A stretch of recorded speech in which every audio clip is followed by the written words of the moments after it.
2022, singer, rapper Tory Lanez, convicted of performer Megan Thee Stallion after a party at the Hollywood Hills home of Kylie Jenner. Here's the story. They're at the party. After the party, they get into an argument. Lanez tells Megan Thee Stallion, dance, and at her feet like a cowboy movie, hits her. Proof? Testimony of Megan Thee Stallion, her friend Kelsey Harris, and DNA evidence on the weapon that convinced jurors to convict. Pretty simple, right? Maybe not. Turns out that DNA, only a 0.01% chance that the DNA is from Lanez. He's always maintained his innocence. He was sentenced to 10 years, so this is really about the testimony. Lanez, so what happens? So he goes away, recently stabbed 14 times in prison. Many say it was a hit, okay? Because new evidence is about to come out. Hey, yo, if it's your first time, welcome. Other than that, welcome back. Let's touch on the latest chapter in the Tory Lanez and Meg Thee Stallion drama. Now, I'm going to assume that most of you know what's been going on. We have Tory Lanez serving a 10-year prison sentence for allegedly shooting, I can't even say allegedly, for being convicted for Meg Thee Stallion in the foot. He's served about 2.5 years so far. Recently, we heard that he was attacked while in prison. He was stabbed 14 times, including in his lungs. They collapsed it. I don't know, man. They tried to have Tory breathing out through a tube. They didn't want to have him ever being a singer again.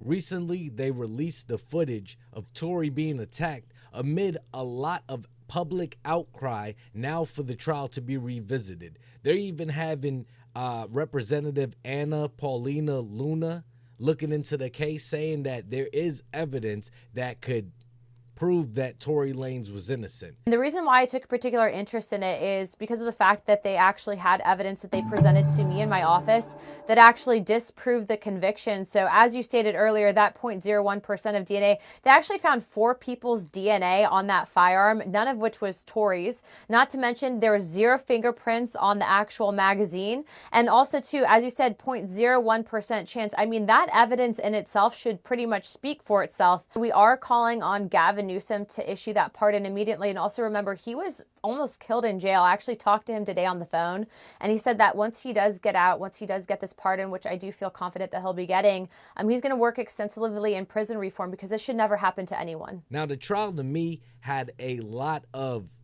mysterious things that a high-profile person with a team of good lawyers, or at least one qualified lawyer, should be able to, at least plant a seed of doubt. Trust me, she don't know how to send that shit to TMZ. Let me tell you how it got to TMZ.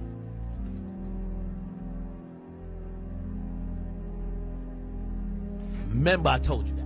Now, I'm not a lawyer, and this is not any type of legal advice or anything. And this case did go through the judicial system, and I'd like to think I believe in the judicial system for the most part, but I just had a few problems with a few inconsistencies or things that just needed to be broken down to a basic, middle school, high school level for me to understand. I wanted to know, how was he proven to have pulled the trigger if his DNA wasn't on the firearm? Did they run any type of gunshot residue testing on him? Did he have any residue on him? And then there were also other people on the scene whose DNA was not tested. We also have to address a few things with Kelsey, Megan's best friend. She was given full immunity. Now we have talks about the driver possibly hearing conversations that Kelsey had with close family, I think her husband and other associates, that could possibly incriminate her. So, I just think a lawyer with the basic understanding of how this process runs would at least have brought about these questions. But like I said, this case had somebody overseeing it that probably wanted to make sure Tory Lanez went to prison for whatever it was. Y'all don't understand what the fuck is going on? Y'all don't understand I just cracked the fucking industry? Y'all don't understand I just cracked this shit? I just cracked this whole shit. It's cracked. It's over. I cracked the whole shit. It's over. It's over. But nevertheless, He was judged by a jury of his peers, and they convicted him guilty in the eyes of which a lot of people found it was justified, that he did discharge a firearm at Meg Thee Stallion into her foot and should be locked away. People were out here happy when Tory got sent to prison. And now I'm seeing people online, a lot of women too, that are rejoicing at him coming within a few inches of his life. There are people out there trying to raise money for his attacker. Here's the footage from the jail cell, and then after that, we'll get to the interview with the attacker on TMZ. But here we have, the staircases. This looks like a mirror, okay? And it's gonna take place behind him. You can't really make it out much what's going on. Trigger warning, trigger warning.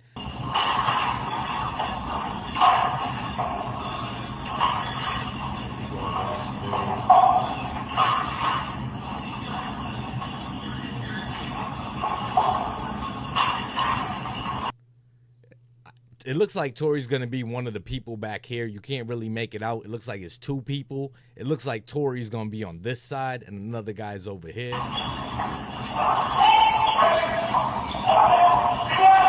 See, so I would presume that this is Tory right here, and he's being attacked.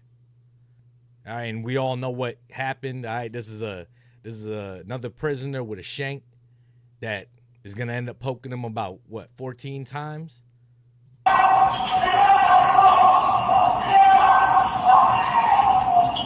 So that's Tory trying to, squirm and get away, as you would expect anybody to do. I mean, you trying to get up and get away, and thank God that he was able to.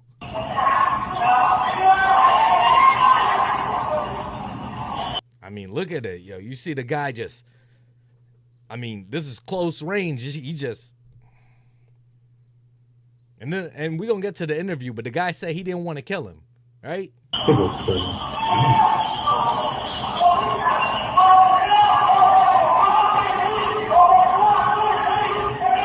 And then here you see Tory.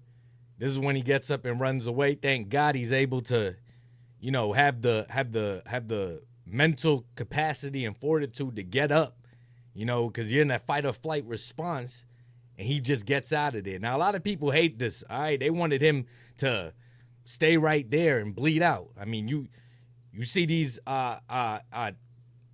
stabbings happen sometimes.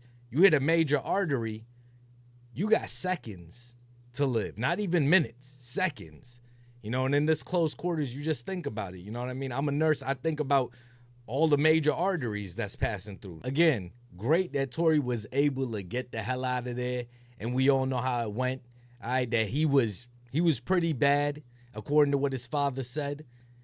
And by the grace of God, somebody made the call to airlift him to the hospital instead of driving him, because he may not have survived. And, we all know how it went, the 2 collapsed lungs. But this guy said he didn't try to kill him, right? All of this is alleged, by the way.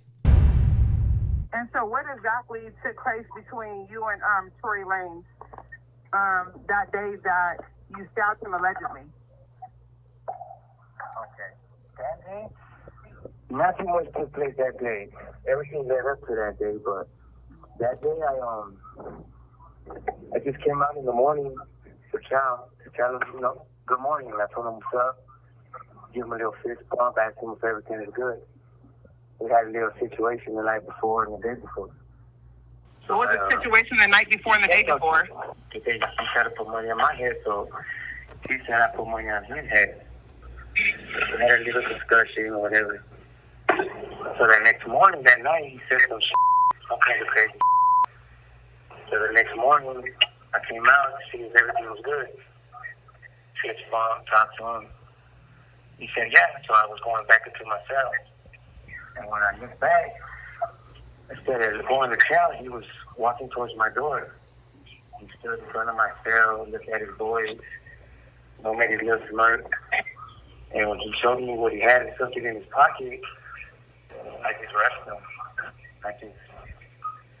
What did he have in his pocket? I just rushed him. What he showed me looked to me like I believed it could be a weapon at the time. So I rushed him. and I just snatched him. I just took advantage of him. He was weak. I just threw him all over, and I just kept slamming him and stabbing him. And Were you trying to kill him? No, not at all. But All right. So what we got there is the attacko Santino Casio that's saying him and Tory had a falling out the night before. You know, they met back up in the morning and tried to settle it, squash it or whatever. Apparently Tory said everything was all good.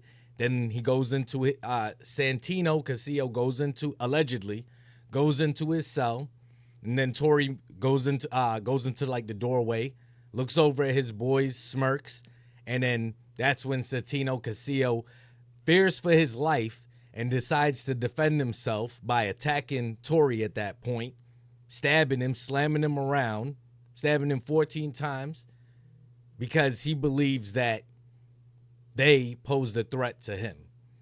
But he's saying he didn't want to delete him. You know, he just stabbed him and poked him up like that, all in his face and everything, you know, narrowly missing an eye. But no, he didn't want to do any type of serious damage. Larry right? Hoover is an Because example who stabbed somebody 14 times? As soon as he tried to turn his life around, they hit him with 6 life sentences. So I believe you say don't tear down the statues. Larry Hoover is a living statue. He's a beacon for us that needs to see his family, that needs to go out and represent. When you have a block leader on every single block, they can own the block as their own. That's something I learned from Jim Brown from American. We need to put curriculums from people who really came from the streets. Does he deserve to be attacked in prison? Does he deserve to be killed in prison? Is that what you believe? Is that how you believe the judicial system works? I don't know. I'm just asking. If this was a federal case, Tory Lanez might just walk free. All right, because as of the recording of the video today, May 28, 2025, Trump, the same president that pardoned Kodak Black and A$AP Rocky and Lil Wayne and LaMelo Ball, all right, the basketball player, also has as of today, has pardoned or commuted the sentence first of Larry Hoover. Larry Hoover is an example of a man that was turning his life around. And as soon as he tried to turn his life around, they hit him with 6 life sentences. So I believe you say don't tear down the statues. Larry Hoover is a living statue. He's a beacon for us that needs to see his family, that needs to go out and represent. When you have a block leader on every single block, they can own the block as their own. That's something I learned from Jim Brown from American. We need to put curriculums from people who really came from the streets. And I believe that he has done something for NBA YoungBoy. I don't remember if it's a pardon, if it's commuting of sentence. Well, I don't even think he's in prison. So it might be a pardon. I'm not 100%. Don't quote me. But he has done that. So I think if this was a federal case, Tory Lanez goes free today. But it's not. So we're just going to have to sit tight for the next installment of this saga. And what are you thinking about this? Do you think Tory Lanez got what he deserves? He abused a woman. He shot a woman, tried to possibly delete her for whatever reason it was, and that's karma. He was sent to prison, convicted, and now he's going to get whatever he gets in there, and he deserves to possibly die in prison. He doesn't deserve to see the light of day before that 10-year sentence is up, and whatever happens to him in there, we got to just let it rock.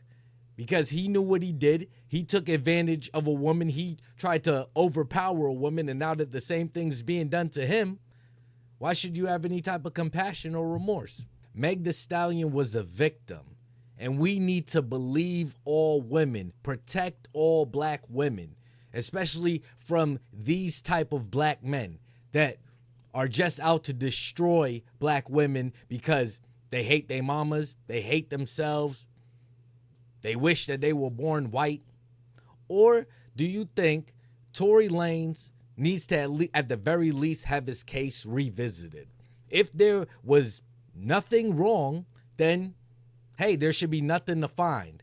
But if it comes out that they were abusing their power in that attorney's office or in that courthouse and destroying evidence, or, you know, not allowing not allowing other DNA to be taken at the scene of the crime, not allowing, from what I'm hearing, allegedly a ring camera that I heard about months ago, but now we're hearing about it again. This ring camera that apparently shows a completely different story than what we were told. And does Meg Thee Stallion deserve to go to prison for, at the very least, perjury, if it comes out that the story she told wasn't the truth? And while I'm on that topic, what does that mean in the bigger picture of all of these false allegation types of things, where a woman or a man or whoever, a they, them, you know, lies on someone, sends that person to jail, to court, and then to prison? The person has to spend so much money, so much lost time away from their family. What happens to those accusers that have been proven to have lied? Do they just walk away scot-free and we're all just supposed to forget about it? Because there needs to be some sort of accountability. Just like if you committed a crime and you went through the judicial system and you were given a fair trial and convicted, hey, you need to be held accountable. The same way as if you were given a fair trial and all of that stuff, and then you were proven innocent.